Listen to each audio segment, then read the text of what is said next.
Welcome to my healthy series. ಈ ಥರ ಫುಡ್ನ ನೀವು ಮನೇಲಿ ಮಾಡ್ಕೊಂಡು ತಿಂದರೆ ನಿಮ್ಗೆ ಹೊರಗಡೆ ತಿನ್ನಬೇಕು ಅಂತ ಅನಿಸೋದೆಲ್ಲ. Flavourful and tasty and healthy recipes ಇವೆಲ್ಲ. ನೈಟೇ ನಾನು ಕಡಲೆಕಾಳನ್ನ ನೆನೆಸ್ಬಿಟ್ಟಿದ್ದೆ. ಅದ್ರ ಜೊತೆ ಕಾರ್ನು ಇತ್ತು, ಅದನ್ನ ಎರಡನ್ನೂ ಸೇರಿಸಿ ಕುದಿಸೋಕ್ಕೆ ಕುಕ್ಕರಲ್ಲಿ ಇಟ್ಬಿಟ್ಟೆ.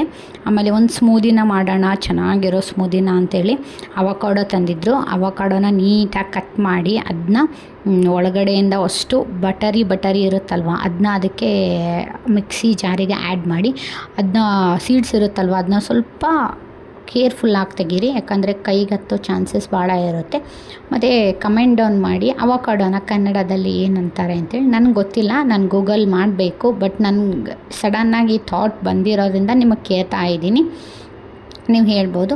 ಎಲ್ಲರಿಗೂ ಗೊತ್ತಿರೋದೆ ಅವಕಾಡೋ ಮಾತ್ರ ತುಂಬ ಹೆಲ್ದಿ ಆ್ಯಂಡ್ ನ್ಯೂಟ್ರಿಷಿಯಸ್ ಆಗಿರುತ್ತೆ. ಅದಕ್ಕೆ ಈ ಸ್ಮೂದಿನ ಕಂಪಲ್ಸರಿಯಾಗಿ ಟ್ರೈ ಮಾಡಿ. ಅದಕ್ಕೆ ನಾನೊಂದು ಸ್ವಲ್ಪ ಜಾಗ್ರಿ ಪೌಡರ್ ಇತ್ತು, ಅದನ್ನ ಆ್ಯಡ್ ಮಾಡಿ ಮತ್ತು ಮಿಲ್ಕ್ನೂ ಆ್ಯಡ್ ಮಾಡಿದೆ. ಬೆಳಗ್ಗೆ ಎದ್ದು ಟೀ ಅಥವಾ ಕಾಫಿ ಕುಡಿಯೋದ್ರಿಂದ ಈ ಸಮ್ಮರಲ್ಲಿ ತುಂಬ ಹೀಟ್ ಆಗೋಕ್ಕೆ ಸ್ಟಾರ್ಟ್ ಆಗುತ್ತೆ. ಈ ಥರ ಏನಾದರೂ ಬೆಳಗ್ಗೆ ಸ್ಮೂತಿ ಕುಡಿದ್ರೆ ನಿಮಗೂ ಟೀ ಕುಡಿಬೇಕು ಅಂತ ಅನಿಸೋದಿಲ್ಲ. So let's try it once.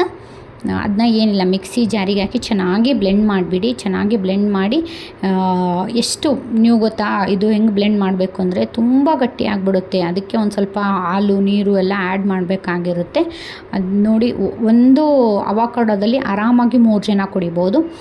ದೊಡ್ಡವ್ರಿಗೆ 3 ಜನ ಕುಡಿಬೋದು. ನಾವು, ನಮ್ಮ ಹರ್ಷ, ನಾನು ಮತ್ತು ನಮ್ಮ ಹಸ್ಬೆಂಡ್ 3 ಜನನೂ ಚೆನ್ನಾಗಿ ಎಂಜಾಯ್ ಮಾಡಿದ್ವಿ. ಸ್ಮೂದಿ ಮಾತ್ರ ತುಂಬ ಟೇಸ್ಟಿಯಾಗಿ ಬಂದಿತ್ತು. ಬಟರಿ ಫ್ಲೇವರ್ ಆಗಿತ್ತು. ಇದಕ್ಕೆ ಬಟರ್ ಫ್ರೂಟು ಅಂತಾರೆ, ಗೊತ್ತು ಅಲ್ವಾ ನಿಮಗೆ? ಹಂಗಾಗಿ ನೀವು ಡೈರೆಕ್ಟ್ ತಿನ್ನೋದಕ್ಕಿಂತನೂ ಈ ಥರ ಮಾಡ್ಕೊಂಡು ಕುಡಿದ್ರೆ ಹೆಲ್ದಿನೂ ಇರುತ್ತೆ, ಆಮೇಲೆ ತಿನ್ನೋಕ್ಕೂ ತುಂಬ ಈಸಿ ಆಗಿಬಿಡುತ್ತೆ. ನಮ್ಮ ಹಸ್ಬೆಂಡಿಗೆ ನಾನು ಟೇಸ್ಟ್ ಮಾಡೋಕ್ಕೆ ಕೊಟ್ಟೆ, ಅವರಿಗೆ ತುಂಬ ಇಷ್ಟ ಆಯಿತು, ತುಂಬ ಲೈಕ್ ಮಾಡಿದರು. ಅದಕ್ಕೆ ನೀವು ಒಂದು ಸತಿ ಟ್ರೈ ಮಾಡಿ. ಊಟಕ್ಕೆ ಅಂತಂದೇಳಿ ನಾನು ಸಾರು ಮಾಡಿದ್ದೆ, ನುಗ್ಗೆಕಾಯಿ ಸಾರು, ರೈಸು, ಬಜ್ಜಿನ ಹಾಕಿದ್ದೆ, ಮತ್ತು ಮಿಲ್ಕ್ ಪೌಡ್ರಿಂದ ನಾನು ಜಾಮೂನ ಟ್ರೈ ಮಾಡಿದ್ದೆ, ತುಂಬ ಚೆನ್ನಾಗಿ ಬಂದಿತ್ತು. ಮತ್ತು ಹಪ್ಪಳ, ಕಾರ್ನ್ ಇತ್ತು ಇನ್ನೊಂದು ಸ್ವಲ್ಪ, ಅದಕ್ಕೆ ಕಾರ್ನ ಚೀಸ್ನ ಹಾಕಿ ಒಂದು ಸ್ವಲ್ಪ ಆ ಕಡೆ ಈ ಕಡೆ ಸೊಟ್ಟೆ ಮಾಡಿಬಿಟ್ಟಿದ್ದೆ. ಮತ್ತು ಸ್ಯಾಲಿಡಿಗೆ ನಾನು ಹೇಳಿದ್ನಲ್ಲ, ಬಾಯ್ಲ್ಡ್ ಚೆನ್ನೆ, ಮತ್ತು ಅದಕ್ಕೆ ಒಂದು ಸ್ವಲ್ಪ ಬೇಕಾಗಿರೋಷ್ಟು ವೆಜಿಟೇಬಲ್ಸ್ನ ಹಾಕಿ ಅದನ್ನ ಸ್ಯಾಲಿಡ್ ಹಾಕಿ ತೊಗೊಂಡ್ವಿ. ಫುಲ್ ಹೆಲ್ದಿ ನ್ಯೂಟ್ರಿಷನ್ ಮೀಲ್ನ ನಾವು ತೊಗೊಂಡಿದ್ದೀವಿ.